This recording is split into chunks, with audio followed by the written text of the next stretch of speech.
Hey everyone, it's Nia. Welcome to another episode of Fresh.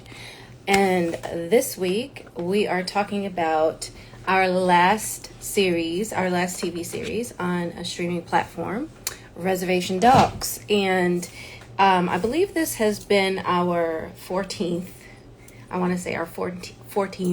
series that we've profiled.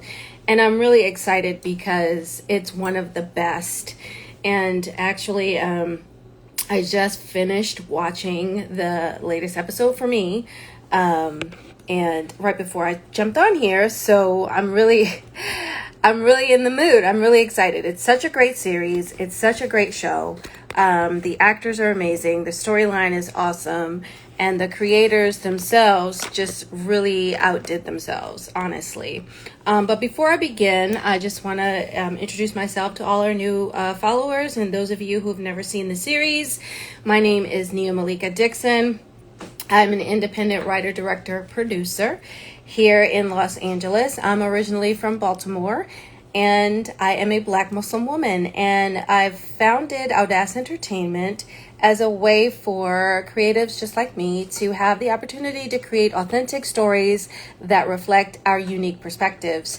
And this Fresh series,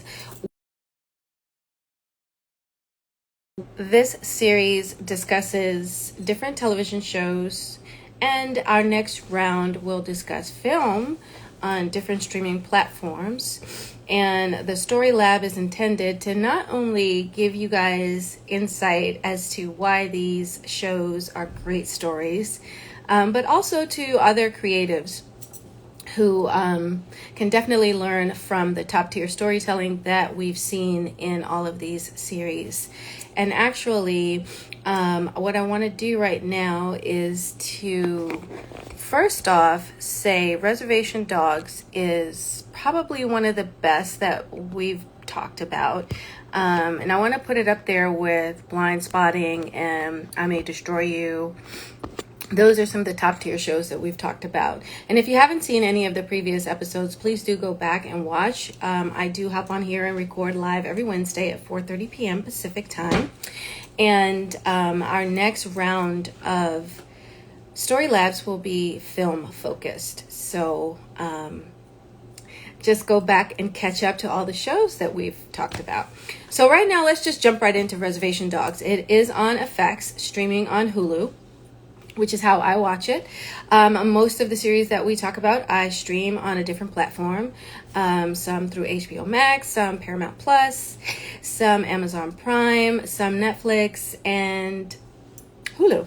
And so Reservation Dogs is a series that was created to give representation to Native American, Indigenous populations, and the storytelling is definitely authentic and it is very enjoyable.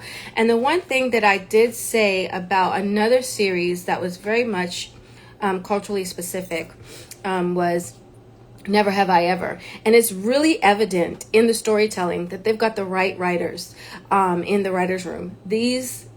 Each episode is just so spot on. And not only that, but I can tell that they've got the right directors. And one of the directors that really stood out for me was Sydney Freeland. And I've seen some of her work and she's pretty phenomenal. And this is just to show you that when you have the right writers and directors and producers involved in a series, you can't really go wrong with the authenticity. And like I said, it is culturally specific, but because it is so specific, that's what makes it so universal.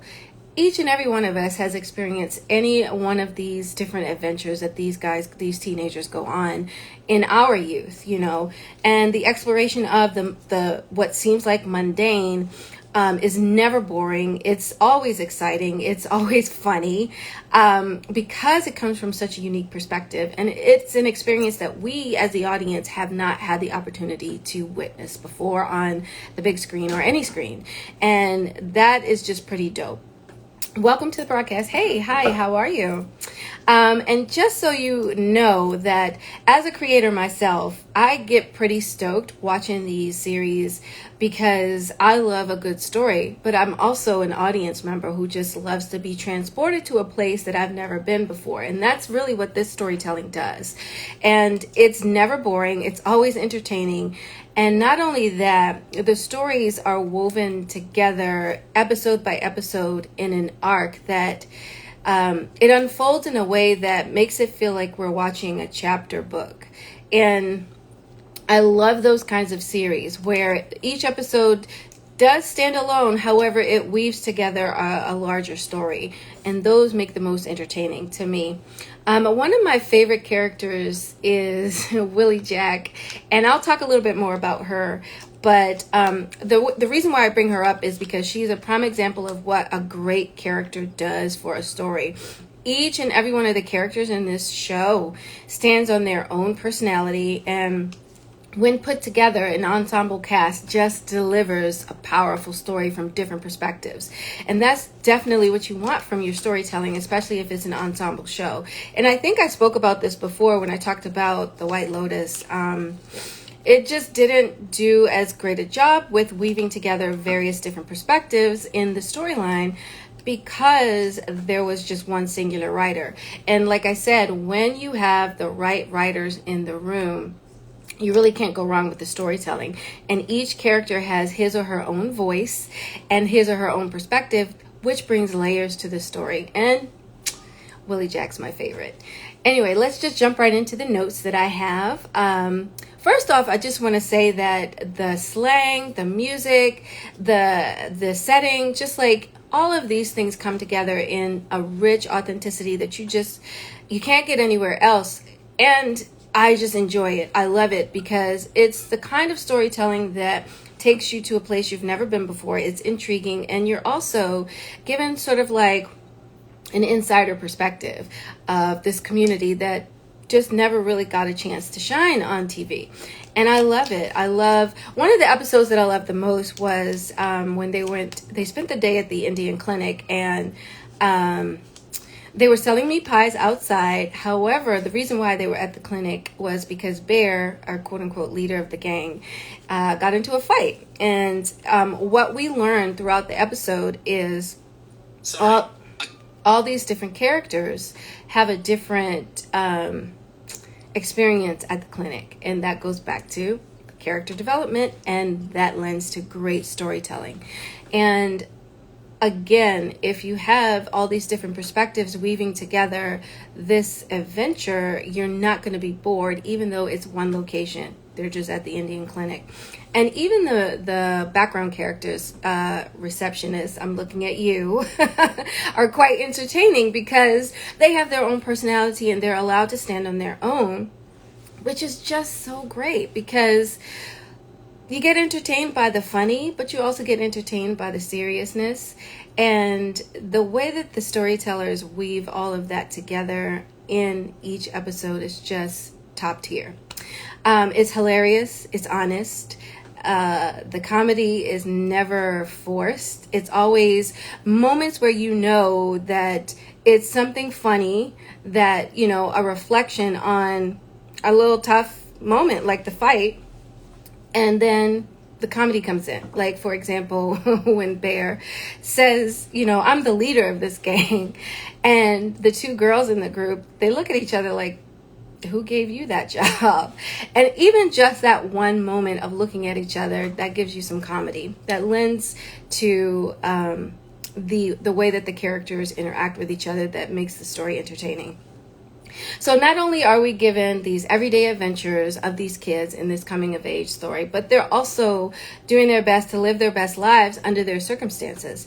And their biggest goal is they're trying to get out of their hometown. Like, who hasn't had that? As a teenager, that was one of the biggest dreams you had, was to leave your hometown and make it in a big city. And so they want to get away, and they're trying to get to California. However, that's not really the main goal. As we see when Bear, who is our quote-unquote leader of the gang, has this interaction, and he gets knocked out. And that's another thing. There's some magical realism. And he has this moment where he has a reflective thought about what he's doing in his community. Why does he want to leave?